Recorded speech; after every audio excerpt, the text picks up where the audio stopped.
Tonight, right here, when 2-seeded Boston faces the 3-seeded Knicks. Now, if the season ended today, this will be the Knicks' second game with Jalen Brunson back in the lineup after returning from injury. The NBA players tip off April 19th, the playoffs. And ESPN Sportsbook lists the Thunder and Celtics as close favorites to win the Larry O'Brien Trophy in June. The East #1 seed, the Cavs, are a distant third. Bringing back in our NBA crew, Big Perk, Windy, and of course, Sharpe. Hello again, gentlemen. Perk, tell me this. What team matches up best with Boston in a 7-game series? Nobody. Molly, I have a better chance of finding a salad in a donut shop than they do beating the healthy Celtics in a 7-game series. It's not happening. Look, let me explain why. One, the Celtics were disrespected after they won their last championship, so they're pissed off. Two, they brought back every single player from their championship squad. Okay, when you look across the board and you're watching this team play this year, there are others outside of Tatum, Brown, and the rest of the starting five has gotten better. Peyton Pritchard just might win 6th Man of the Year. Luke Cornett has found his role. His niche has been putting up double-doubles when he get extended minutes. Sam Hauser is a baller. So when I'm looking at the Celtics and how pissed off Jason Tatum has been, not getting enough recognition, low-key having an MVP-type season, I don't see a single team in the NBA that's going to beat this team healthy in the 7-game series. Not one. Wendy? Let me say a couple things. One, I think the disrespect for the Celtics is fake. I don't think that's real. I think that's something that they invented. I know Jason Tatum didn't get MVP of the finals. He wasn't the best player in the finals. He didn't play great. He got a $300 million contract. He was upset that he didn't play in the Olympics. It wasn't just Steve Kerr. Also Eric Spoelstra, Jeff Van Gundy, Ty Lue were on that staff, and they won the gold medal. I don't want to hear disrespect. He can do whatever he wants to get himself going for the next season, and it worked because he's had a great year and he's going to finish 4th in the MVP, and that's going to be awesome.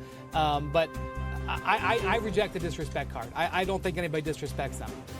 And I agree with Perk on this, though. I think the Celtics are far and away the favorite. When I see that that you can get a bet down with the Celtics, where the Thunder have a bigger favorite, I don't get that odds making, because the Western Conference is a way tougher run, and the Celtics have demonstrated that they are just going to be really hard to handle over a 7-game series.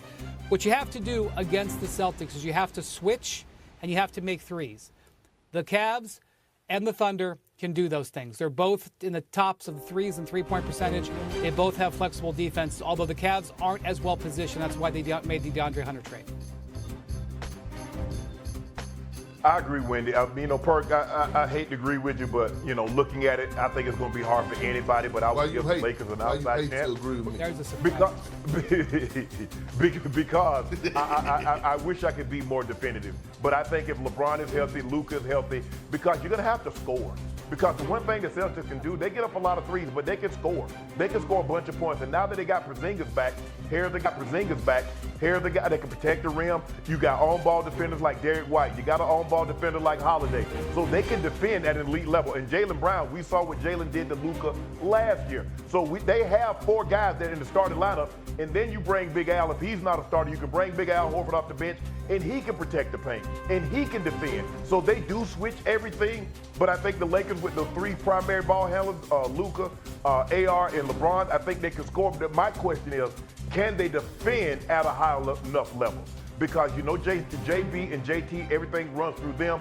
Those guys can go off and get you 30 apiece. And now you get Porzingis, who's 7'3". He can chip in and give you 25. And as you mentioned, that's the thing that concerns me. Boston bench, you know what they're going to give you. I'm unsure. Because sometimes Doe might give you 6 threes, he might give you none. Sometimes Gabe Vincent might give you 5 to 6 threes. Sometimes he might give you 0 to 2. So we're not really sure what we're going to get from our bench. You know exactly what you're going to get from the Boston Celtics. And I agree with you, Perk. Peyton Pritchard should be 6th Man of the Year. I don't really know what the debate is. It really shouldn't be close, because the guy that can come off the bench and give you 40, or he can start and give you 25, 30, yeah, he's the 6th Man of the Year for me. But it's going to be tough for anybody, even if it's okay, even if it's not the Lakers. OKC, I think OKC could probably go get maybe 2 games off of Perk. All right, I got to hit the top of the hour. Windy, you're lucky because I want to push back on the sentiment that it wasn't disrespectful that Jason Tatum was on the bench during the Olympics and the disrespect toward them and the Celtics. So we got some more meat on the bone for that. We'll dive into that one another day. But I got to hit the top of the hour and top of the morning. Perk. Guys, we really are all blue today. Okay, we're all on the same page. We'll get to more important things, though. How important is tonight's game for the Lakers, Perk? Oh, very important. Very important.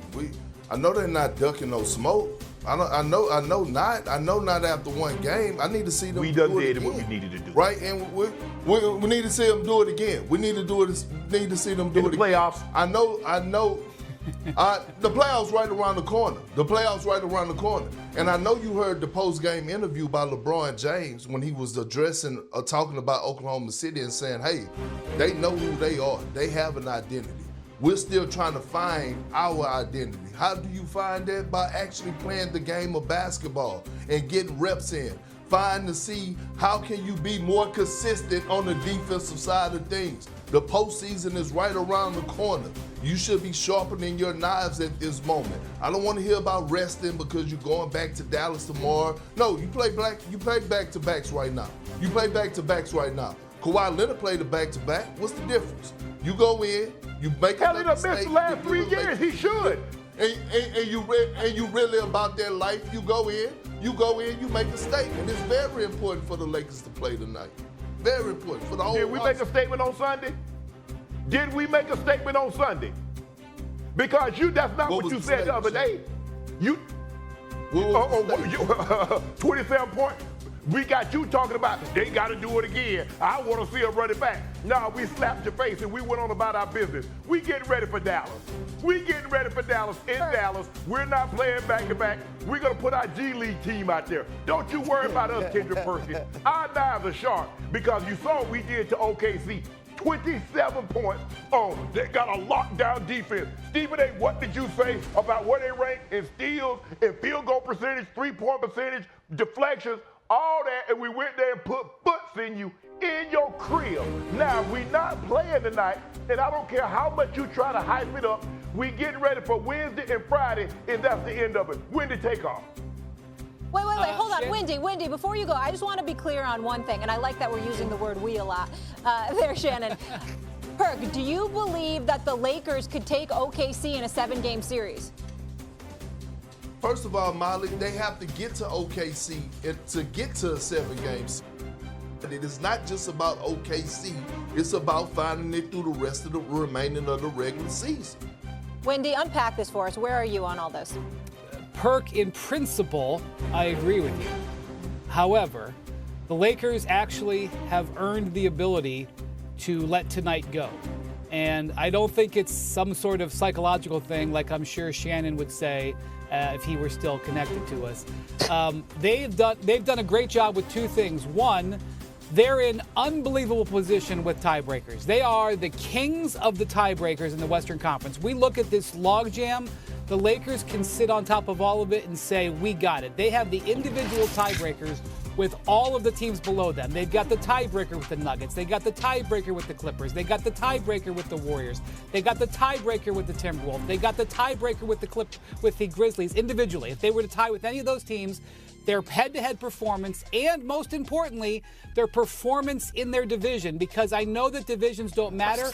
I'm not even sure if you were more than a casual fan, you could even name who was in the Pacific Division. But because the Lakers are on top of the Pacific Division, they get the secondary tiebreaker. So even though we look at them and see they have a 2-game lead, the reality is it's a 3-game lead because they've got the tiebreakers. Now, if everybody ties, the individual tiebreakers don't matter as much. The head-to-head record against the whole group matters.